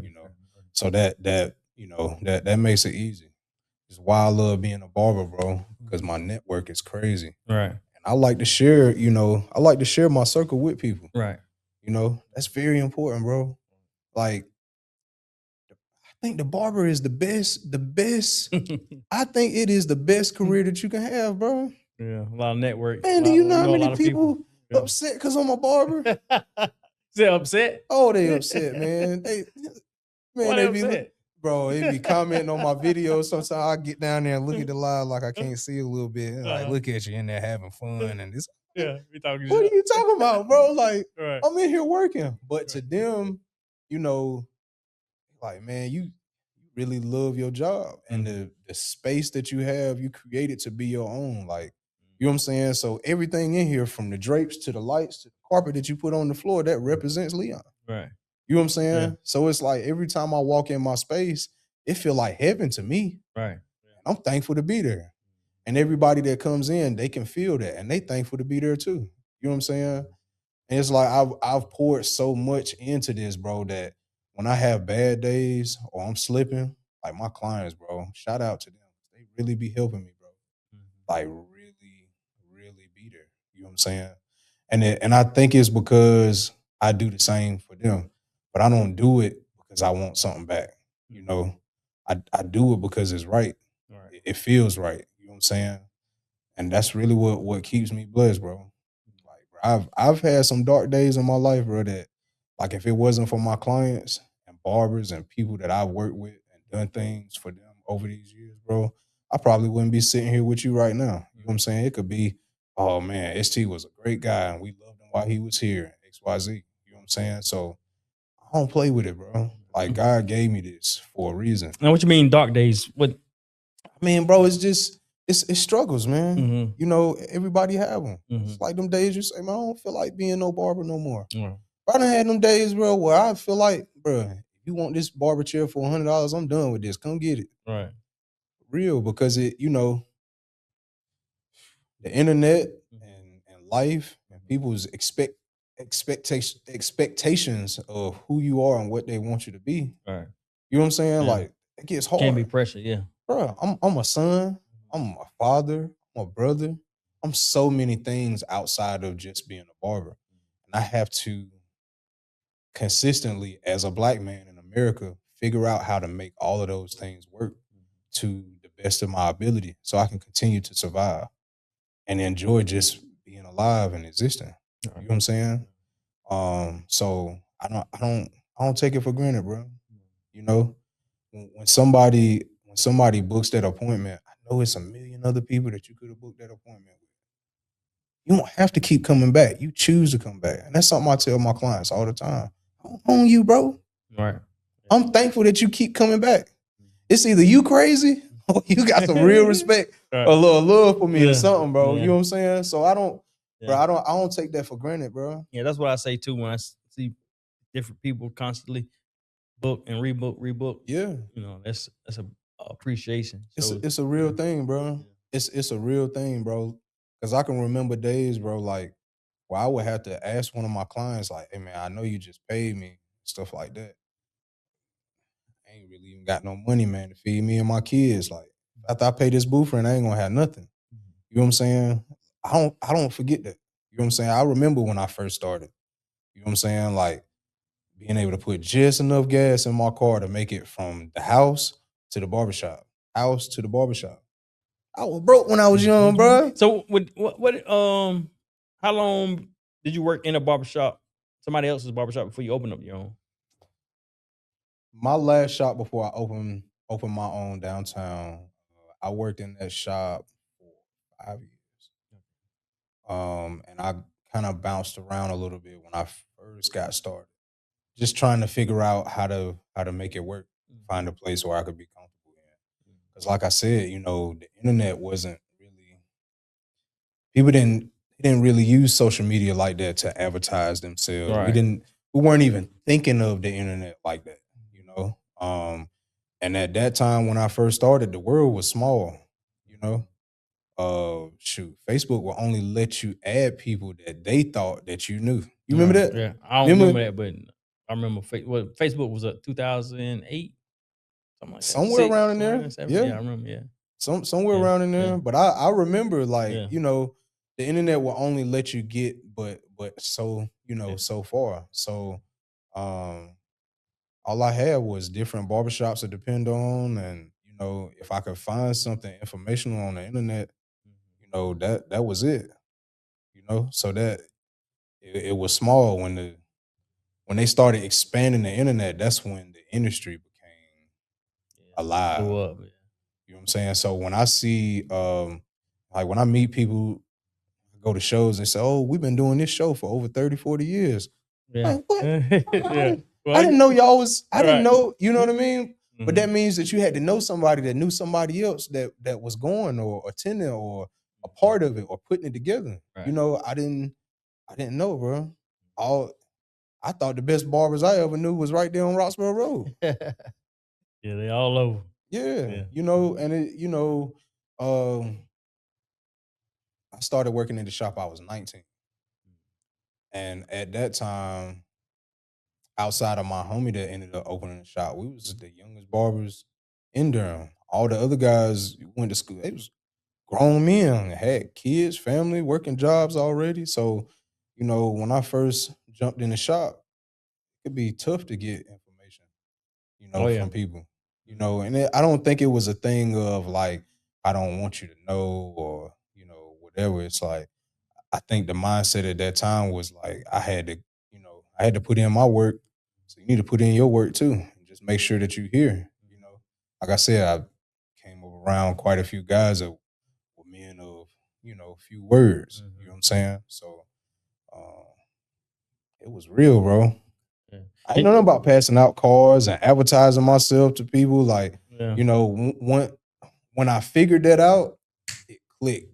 Man, till then, bro, like go down to Northgate and take a couple samples, eat what you can while you can, pack of nabs, and that's a day, you know what I'm saying? Want some chicken? Yeah, I do. Yes, I do.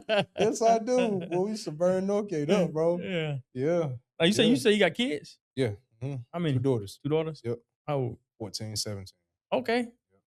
Oh, you High, they high old. school. High school. That's what I got. Mine 18 and 15. Yeah. Yeah. I Okay. jumped off the porch earlier. Yeah, you I was showed singing it. R&B. Yeah. I was singing, bud. Yeah, Oh, man. Okay. Yeah. I didn't think you were gonna say that old. Yeah. Yeah, Okay. man. I was a young barber, a young dad, Mhm. I was a young everything. I was just trying to figure it out, man. Right. Yeah. My kids motivated me a lot to keep this How's your relationship now? going. It's Pretty great. good. Yeah. That's good. Yeah. I mean, they teenagers, so Yeah. Oh yeah. Yeah. Oh, daddy, go ahead. Yeah. Yeah. Mine stay in the house. Have now. a good podcast. Mine- Have a good show, daddy. Mine stay in the house. I gotta go jump on the bed, just have a conversation with them sometimes. Oh man, it's real. When they hit them teenage years, bro, you just old man. Like, I ain't trying to. Yeah. Whatever, daddy. Right. But they hear you though. Right. Oh yeah. Most definitely. Yeah, they hear you. They ain't got no choice. I'm gonna stay in their ear. Oh, anyway. absolutely. You better be the loudest voice in their head, man. If you can help it. All right, so I got these rapid fire questions for you. All right, man. All right, clippers or shears? How fast I gotta answer these questions? Take your time. Think about it. All right. Take your sip.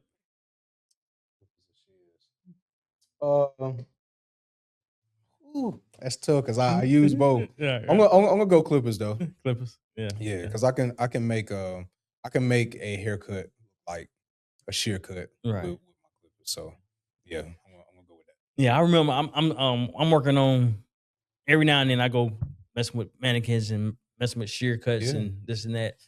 Every now and then I tap into it, try to get better at it. Because Sure. even when I came out of school, when I first went to school, my aunts, they told me, well, it was about maybe 2 of them. They said, you need to learn how to do women's hair too. But I was like, man, I don't feel like doing it, man. I didn't want to do that, which I didn't learn. And then I didn't learn a lot of shear cutting. So as later on in years, that's when I started trying to learn it. So every now and then I still mess around. I'm pretty decent. But it's bro, with shear cutting, it's the same. Yeah. It's literally the same. Yeah. You know you got it when you can see what you're doing with a guard and a clipper, and with a shear and your hand and a comb, it's the same thing. It's just volume. Right. That's it. Yeah. When you get that understanding of volume and creating shapes with the haircut, bro, it's simple. And honestly, straight haircuts are way easier. Yeah, they are. Curly haircuts. Yeah, they are. Curly haircuts ask for a whole lot. They do. They don't know how much they asking for, but they asking, boy. Yeah, man. I'm gonna leave that at that. Yeah. All right. Fade or locks? Fade, man. Locks too easy. Yeah. It's too easy. Yeah. Okay. It's a lot of, I thought you'd say, well, you fade, but I thought locks would be more work. Locks can be more work, but it's super repetitive. Okay. Super repetitive. Yeah. I get more out of doing a fade than I do a head of locks. Oh, so you picking fade because what you get out of it, not because it's the easiest. So locks would probably be the easiest for you. Oh yeah, man. If I got a full day of doing locks, man, that's like being off work, bro. Oh yeah? Yeah, man. It's super easy, bro. Okay. That's why I'm glad I got into it, man. Cause it's like it feels like taking a break for real. You know, I can sit down more. You know, most of my lock clients, they don't be in a rush. We're gonna sit down, we're gonna talk, watch a movie, listen to some music. With a haircut, man, you got a certain amount of time that you're trying to get that done. You know, in comparison to, you know, somebody coming in and getting their locks done, they really want to relax. Man, you do a lot of stuff I don't like doing. Look, yeah, I'm gonna say is these dudes be having locks or they have the twist or whatever, but they get the fade around, right? Yeah. A lot of them don't even know how to put their hair in the tie. Oh, man. Or don't know how to put the little scrunchie on, not the scrunchie, what's the little it's a hair elastic tie. thing, hair piece. Yeah. I was like, man, I got to do this for you every time you come in here. Man. They can't even just, I got to teach them how to do it. Look, I was like, man. Let me explain something to you, bro. I'm like, I don't do this. I don't do hair. You got a lot of people out here with locks. They got locks because they're trying to save money. And they think that they can save money. True. But most of those people that think like that, they're losing their hair. Their locks are not healthy. Yeah. It's not, you know, a lot of them be on the verge of having to cut it off for real. Yeah. Because they like, man, if I put the locks on the top and let that grow out, then all I got to pay for is the fade on the side. Yeah. It's like, bro, you gotta take care of what's on top of your head. You got to keep it clean. Right. Moisturize. Like, this is an everyday thing. Bro, I do something to my hair every day. Oh, yeah? I don't just let this grow and it just get like this. It don't, bruh. I'm telling you. Some people, bruh, when they come to me, after them being with me for a couple months, they see the difference between what they were doing before they came up to this point. Right. And some people, they do well and they fit into the program. Some people do not. Right. Some folks, I have to, like, look, bro, you're not excelling the way that I need you to. You're not doing your homework. You're not following these rules, man. You're getting real close to that door, bro. Right. Yeah. Because, you know, your clients are a representation of you. And if you're not, I can't let you be out here telling people that, I go to ST and you ain't doing the right thing, bro. You got me out here looking crazy, man. I'm telling people that. Hey, look, it's funny you say that. This, when it comes to the pencil, I had cut this young guy. Of course, I put the pencil around him and I took it off because I don't like to keep it up there. Yeah. He said, you go do my, after I finished shoulder mirror, he said, you go do my line? I said, did your line? He's like, nah, the white stuff. I said, you want me to put that back on your face? Oh, that, He said, yeah. They wanted it up there. I put it back up there. I said, look, don't tell nobody I did. I gave him what he wanted, though. I feel you, man. Don't tell nobody that. Because I don't believe in that up there, man. It's crazy. I'm tell you, man, this generation, boy, with that ash line, boy, they are something else, man. And you know, I'm gonna tell you who care about it more than men do. Look at that. And women, bro. Talking about wanting their men to have it on there? Man, listen, bro. It's women out here that like to see a man with it, and there's women out here that can't stand to see it. Yeah, I've seen more women that can't stand to see it. Yeah. Yeah. But man, it's an age group. Yeah. It's an age group. Like about 29 on down. And they got a name for them, but you know, we're just gonna let that be what it is. But crazy. You know, yeah, it's a thing. And they feel like they ain't got the haircut unless it's up there, bro. That's crazy. Man. Yeah, That's I'm telling you, bro. That's crazy. I'm telling you. All right, your favorite haircut?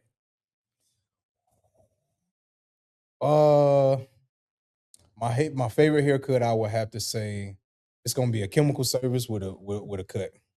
When you say chemical service, like a texturized service, anything I can do like that, or anything with styling. I'm gonna have to say either a wave cut or a curly cut, taper, fade, good beard, or clean face. One of the two. Okay. You know, clean skin is very important, man, to those cuts. Right. Yeah. So when you say the chemical, the fade, and all that, what's your longest service? Like how long is it? Probably about an hour and a half. An hour and a half. 2 hours tops. Okay. Depending on what they need. Okay. Yeah. Okay. Let's see this next one. All right. Now we're diving into the music. Your favorite R&B artist of all time? James Brown. James Brown. Yeah. Mama don't take no man. Yeah, bro. Yeah, he was a bad dude, man. He was a bad dude. Yeah. Even outside of the music, bro. Man, bro had chicken restaurants. Yeah. Man, he had studios, car lots. Bro was doing. James Brown was the man, bro. James Brown was okay. James Brown was definitely. I didn't think you would say James Brown. I don't often hear people say James Brown. Yeah. It's either Stevie, Mike, Prince. Yeah. Donny Hathaway, Marvin Gaye. I feel like with James Brown got a piece of all their music. For real. A lot of people don't know James Brown as much as what they think they do. But when James Brown first got started, bro, he was a crooner. He was a real R&B, like all of that. Like that's the that's the extra. You know what I'm saying? But James Brown was really singing ballads, bro. Right. Back in the day, and that's how he really pulled people in. And I tell you why he was singing them ballads. James Brown really got lucky. He met Little Richard. Little Richard used to let James Brown go out and act as him when he couldn't make shows. So, you know, he had to get out there and sing them songs and put on a show and this and that. Because, you know, back then, of course, they didn't have no internet. All they had was flyers on the wall. Right, yeah. So you could literally show up and be like, yeah, I'm James Brown. Okay, Mr. Brown, come on in and, you know, blah, blah, blah. No bit more than James Brown, you know. Right. But yeah, that was really a thing. I like James Brown because of what he represented back in that time. Black excellence. For sure. James Brown was the epitome of a black economy, black dollars spent with black people and black businesses, and giving other people opportunity to grow and develop what they have, you know, to bring to the table. Okay. Yeah. That's dope. All right. Finish this sentence. Being in demand means what? See, I got a little bit of time. Yeah, being in demand means.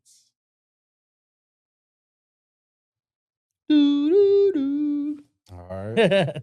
Being in demand means giving your heart and giving your best to whatever you're doing.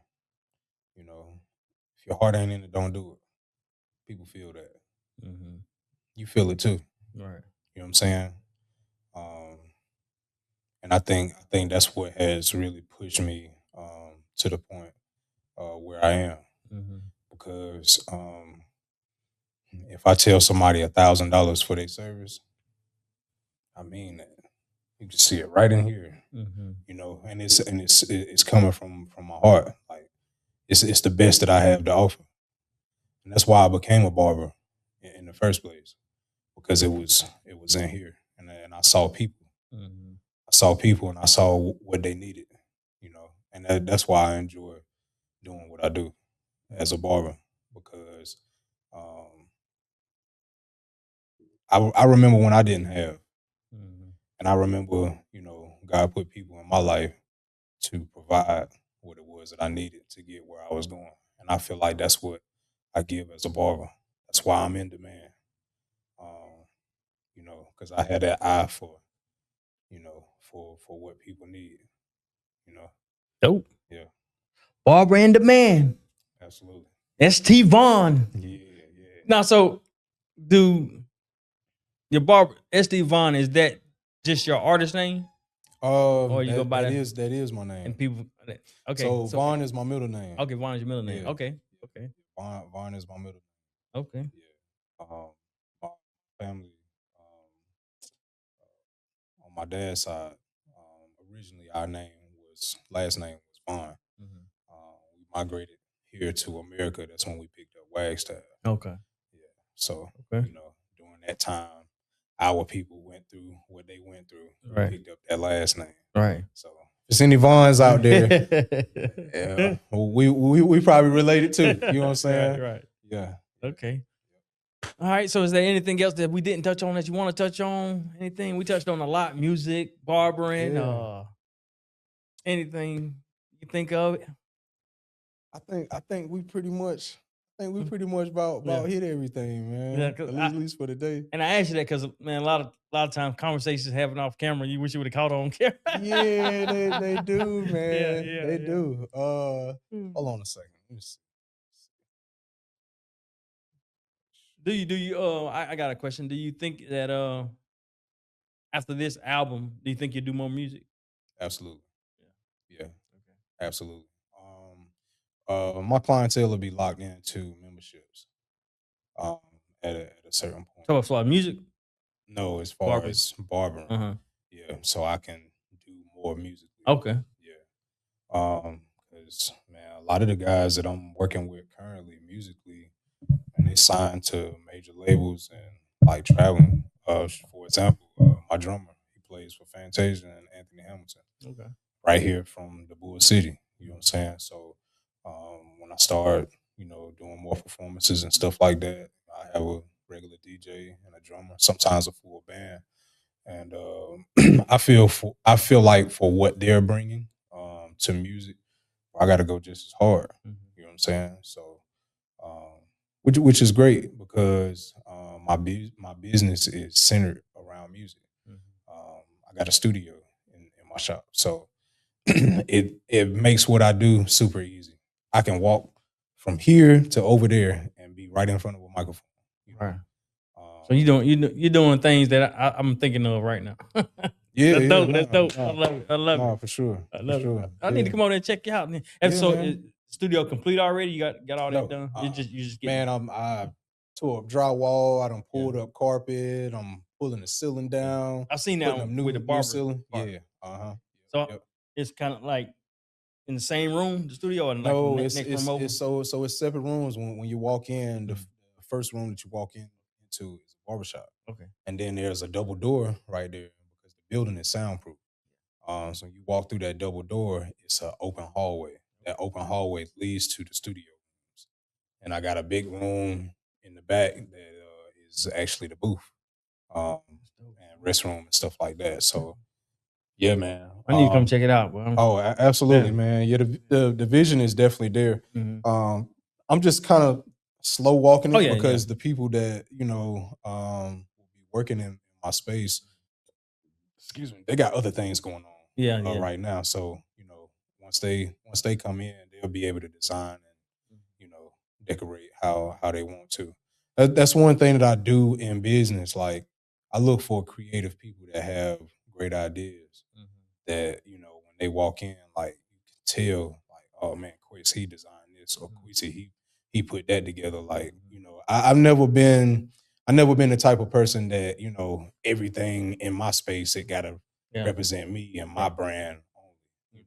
Because I enjoy working with people. Right. And it's hard for people to grow if you're only willing to allow changes that you create. Mm-hmm. You know, I like to stand next to a person and we grow together. Mm-hmm. You know, so you got to be willing to, trust people. All right. Yeah. That's kind of a hard thing to do in business, but you want to be right. Yeah. Yeah. You want to be right. Well, you got a couple good people that's working with you, Yeah. especially when it comes to Queasy and Quest. Yeah. They good at what they do. Oh, absolutely.